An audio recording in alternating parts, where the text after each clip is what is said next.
afternoon to the studio here at Distributech 2019. With me this afternoon, I have Hugo van Nispen, who is the CEO of the Bridge Energy Group. Hugo, thank you so much for taking the time to talk with us this afternoon. Absolutely, it's a pleasure to be here. Now, the utility industry is undergoing a huge amount of change at the moment. Could you perhaps talk through some of the changes that you've observed over the last 12 months? Absolutely. I think many of the changes are evidenced in the smart grid or grid modernization arena, where we see utilities beginning to come out of a period of uncertainty and beginning to spend significant amounts of money on investing in grid modernization, broadly defined. Mm-hmm. And so when we think about grid modernization, we're thinking about digitalization of the grid. We're thinking about situational awareness and understanding of what the grid is doing at any moment in time and how the grid is responding to both inputs and outputs. And we think about control. So that's, I think, one area of tremendous change that we're observing. Certainly something that we've been anticipating for some time. Mm-hmm. For many years, we've been speaking to the utility of the future and the opportunity to modernize the grid. I think the last few months, though, in addition to the investment profile, have also seen utilities reawakening to the reality of risk in their business. I think in many cases, the utilities over a period of time felt that risk was under control, and they're now seeing that regulatory risk, legislative risk, and the financial risk that flows from that is alive and well, and having to deal with that. So I think that creates some very interesting challenges for the industry, because on the one hand, they're investing a substantive amount of capital in re-envisioning and recreating the grid, even as potentially the risk associated with recovering that capital is increasing. Now, Bridge recently released the survey results from your most recent survey, which was around the people element of that transition. Could you perhaps elaborate on that a little bit? Absolutely. So at Bridge for the last 8 or 9 years, we've been doing our Bridge Index survey. So we have a benchmark of how utilities are feeling about certain topics, and one of the topics that we focused on in 2018/19 was this question of what's happening with human capital. And there were some interesting findings. I mean, one of the findings certainly is that now with the bull market having reached not necessarily an apex, but certainly historic levels, what we're seeing is the acceleration of retirements from utilities. So knowledge capital is walking out the door in the form of human beings. What we're seeing too is that utilities are having some success at hiring new people, replacement workers, but that there's a disconnect between the perception that the replacements have about their level of training and the perception that senior legacy employees have about the readiness of those new people to take on roles. And that's a very interesting finding. It's almost as though we're in a place where the new people don't necessarily know what they don't know. Yeah. And the legacy people understand the risks and the journey that they've taken over, in many cases, the last 30 or 40 years, and are seeking ways to encapsulate that knowledge so that the new people have the advantage of it.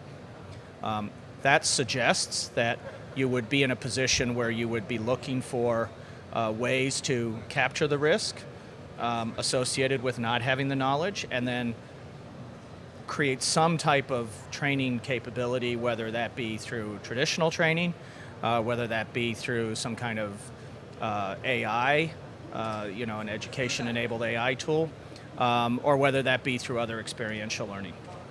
One of the interesting findings of the survey that buttressed this is that utilities felt that the gig economy could potentially support their need to transition the knowledge.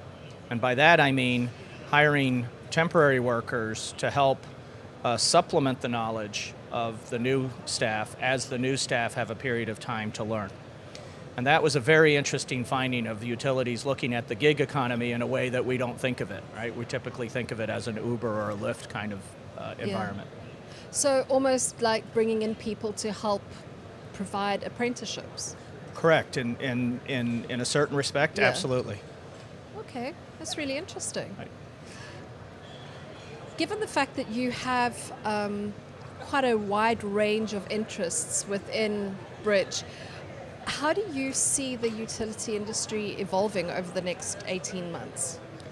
It's an excellent question. I think some of it we could look at and we could say certainly I think that for the most part utilities will continue to invest in the modernization effort. I think that there is a certain amount of risk on the horizon, however, which is that in some cases utility commissions, public utility commissions in particular, have been a bit slow to approve financing for continued investment. Now, utilities see this as a mission-critical investment, and so they're willing to continue to put money at risk. But one has to ask, how long can that continue over the next 18 months before utilities begin to retrench a little bit and say, we now have too much capital at risk, we need some regulatory or legislative certainty around recovery of that, or at least the opportunity to recover that capital.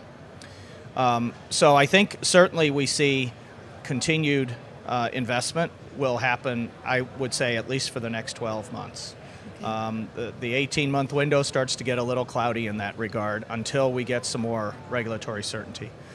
I think, too, what we're going to see is utilities tangling with the challenge of what is the real financial risk associated with their business model.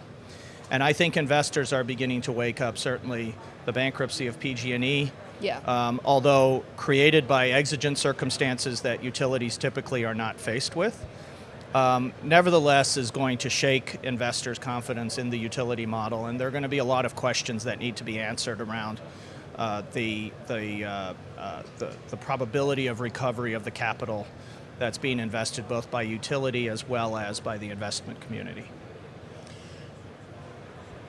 Perhaps a bit of a loaded question now, and that is, are we prepared for the transition? Wow, that is a great question. You know, you kind of pause and say, well, are we prepared for the unknown?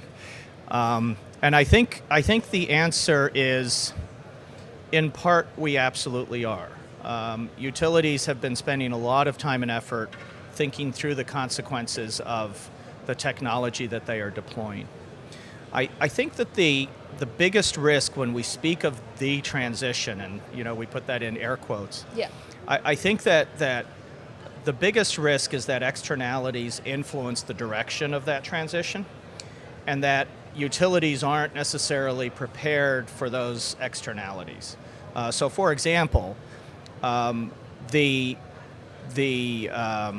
I'm not even sure what the exact correct lingo is for it, but the gig economy associated with Lyft and the monetization of personal assets has had an influence on the way in which utilities conceive of their grid modernization plans. For example, what would happen if customers were to say, I'm installing solar, and now I want to monetize my solar on my rooftop in the same way as I monetize my car when I drive for Lyft, right? That model is one that we've already considered because we know it's out there. Yeah. But what's that next breakthrough that some clever millennial or younger entrepreneur is going to come up with and is going to say, this fundamentally changes the whole way in which we conceive of assets, asset utilization, electric consumption, et cetera. And that's, I think, the big question mark hanging over the question of, are we ready? So I guess it comes down to utilities being open to agility, rolling with the punches to a degree, and just keeping an eye on that horizon at all times. I think that's absolutely correct. And one of the things that we're seeing that's very invigorating is we're seeing more and more utilities create innovation teams that are constantly acting as the barometers of what's coming, so that they have the opportunity to see some of these things perhaps before they they get blindsided by them. Hugo, thank you so much. I wish that we had time for more this afternoon, but this is all the time we have. I really appreciate you making the time to be with us this afternoon. It's a pleasure to be here. Thank you for the opportunity.